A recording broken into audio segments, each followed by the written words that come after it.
Let's explore JavaScript good habits part 2. Let's see good habit number 1. Prefer shorthand for object properties. Well ऐसा code अभी भी मैं most of the repo में देखता हूँ. लोग क्या करते हैं, वो कुछ वेरिएबल्स बनाते हैं कुछ ऐसे, const first name equal to this and this, const age equal to 23, और फिर वो एक ऑब्जेक्ट बनाते हैं और उस ऑब्जेक्ट में उनको फर्स्ट नेम और एज एज अ की ऐड करनी होती है और वो कुछ इस तरह से ऐड करते हैं, फर्स्ट नेम एज एज.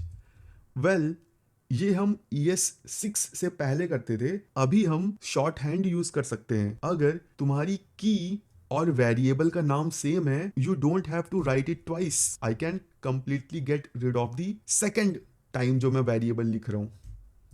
तो ये कोड एग्जैक्टली सेम है जो मैं पहले लिख रहा था. Let me copy paste it obj2. तो कभी भी तुम कोई ऑब्जेक्ट बनाओ जहां पे की का जो नाम है वो सेम है वेरिएबल के नाम के जैसा, don't write it twice, you can directly write it once. और ये फंक्शंस में भी चलता है. फॉर एग्जांपल अगर मुझे एक फंक्शन असाइन करना है यहाँ पे टेस्ट नाम से, टेस्ट फंक्शन कुछ ऐसे, यहाँ पे सिंपली मैंने एक टेस्ट की में एक फंक्शन असाइन किया है. इसका भी एक शॉर्ट हैंड है. You don't have to write this function keyword, you can do like this test and directly make it a function. This code is exactly same like this, but more shorter. Now let's see good habit number 2, freezing constants. ये mistake भी generally developers करते हैं. JavaScript में जो objects हैं वो references पे काम करते हैं. यहाँ पे सिंपली मेरे पास एक फंक्शन है चेक इफ एडमिन, जिसमें मैं यूजर का टाइप और यूजर ऑब्जेक्ट पास कर रहा हूँ. ये सिंपली मुझे चेक करके रिटर्न कर दे रहा है कि ये एडमिन है कि नहीं. वॉट इफ ये जो चेक इफ एडमिन फंक्शन है ये mistakenly existing users dot super user equal to 1 कर देता है. Let me console my users const to see कि इसमें क्या है. See, इसमें तो सुपर यूजर ऐड हो गया. अब अगर जावास्क्रिप्ट का ये कोड नोड में रन हो रहा होता तो जो अटैकर है वो किसी भी सर्विस का एक्सेस गेन कर सकता है. उसने ऑब्जेक्ट को मॉडिफाई कर दिया है. तो we have to make this object a constant. We can freeze it, object dot freeze users. Well अभी ये ऑब्जेक्ट मॉडिफाई नहीं होगा. तो ऑलवेज अगर तुम कोई कांस्टेंट टाइप का ऑब्जेक्ट चाहते हो, ऑब्जेक्ट बनाने के बाद इमीडिएटली उसको फ्रीज कर दो.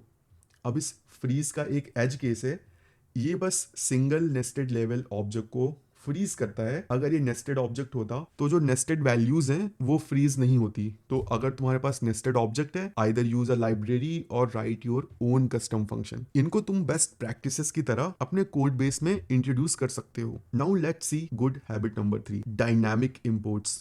This is very interesting. Let me show you how. Let's remove everything. Let's import get data from utils.js. ठीक है, and let's call it. Things are working fine. Console में कुछ दिख नहीं रहा क्योंकि ये रिटर्न कर रहा है, ये कंसोल नहीं कर रहा. अब मुझे येलो डेटा दिख रहा है. अब कल को रिक्वायरमेंट आती है कि मुझे गेट डेटा फंक्शन को कॉल तो करना है, but based on some condition. Condition क्या है? एज वेरिएबल है, उसकी वैल्यू है 20. अगर ये 20 से कम है तभी मुझे गेट डेटा को कॉल करना है. If age is less then 20 only then call get data. Let's move it inside here. Let's save this. Console में कुछ नहीं दिखा क्योंकि एज एग्जैक्टली 20 है, 20 से कम नहीं है. जब ये 19 होगी तब मुझे कंसोल दिखेगा. बट 20 के केस में कंसोल नहीं दिख रहा, कोई लॉग नहीं है, बट मेरी फाइल इंक्लूड हो रही है, नेटवर्क पे लोड बढ़ रहा है. ऐसी कई सारी फाइल्स इंपोर्ट हो रही होंगी जिनका कोड कभी एग्जीक्यूट ही नहीं होता. Well we can use dynamic import. Instead of directly importing it like this, let me comment it. What I can do something like this. Import जिस भी फाइल को मैं इंपोर्ट करना चाहता हूँ utils.js, और ये प्रॉमिस बेस्ड इंपोर्ट है. ठीक है, मैं यहाँ पे देन कर सकता हूँ और यहाँ पे call back function. Let's remove this. यहाँ पे मुझे मेरा पूरा मॉड्यूल मिल जाएगा. Let me console it. Module अभी कुछ नहीं दिखा क्योंकि एज 20 है. Let's make it 10 and see मेरा मॉड्यूल यहाँ मुझे मिल गया. इसमें गेट डेटा फंक्शन है. Let's call dot get data, ये लो data. As easy as that. कितना सिंपल है. अब इसका यूज करके तुम अपने कोड बेस में अननेसेसरी इंपोर्ट्स को हटा सकते हो और तुम थर्ड पार्टी लाइब्रेरी को भी इस तरह से डायनामिक वे में इंपोर्ट कर सकते हो। Let's see good habit number 4, prefer using string constants. Well, ये बहुत इंटरेस्टिंग है। ठीक है, अगर तुम अपने कोड बेस में कुछ कॉन्स्टेंट्स बनाते हो लाइक दिस और फिर कंपैरिजन करते हो, if user type dot admin equal to admin, तो ये कोड थोड़ा स्लो है as comparison to this code. नीचे वाला कोड है this is fast and this is slow.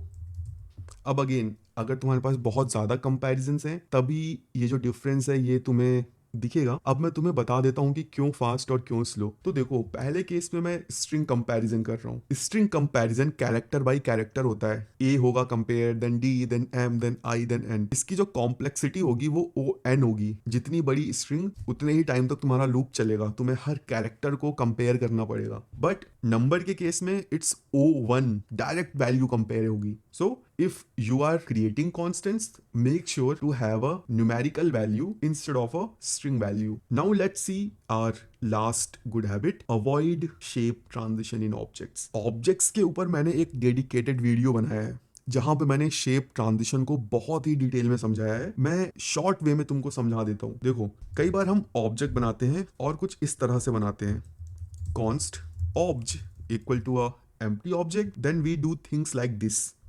obj.x equal to 1, obj.y equal to 2. Based on some condition, we do things like this. If 3, then obj.z equal to some number. Avoid doing this. Always create your object with fixed shape. जब भी तुम object को define करो वहीं पे तुम उसका shape बता दो कि इसमें क्या क्या होगा। x undefined, y undefined, z undefined.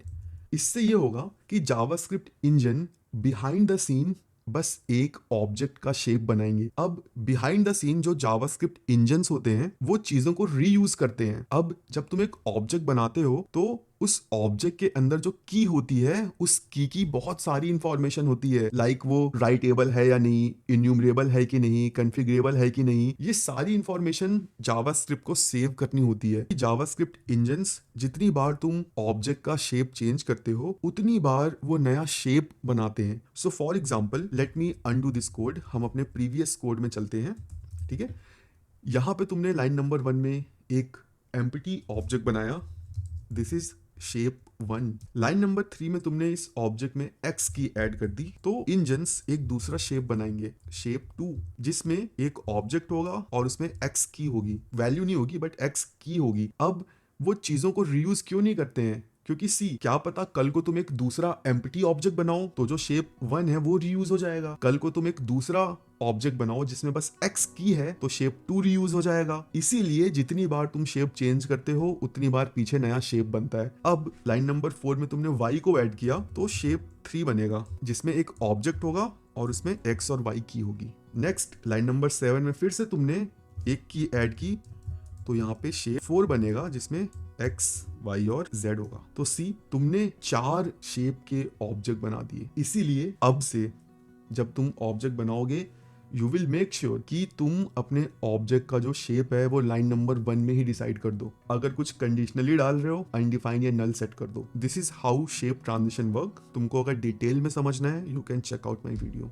So with that said we have covered our 10 good practices.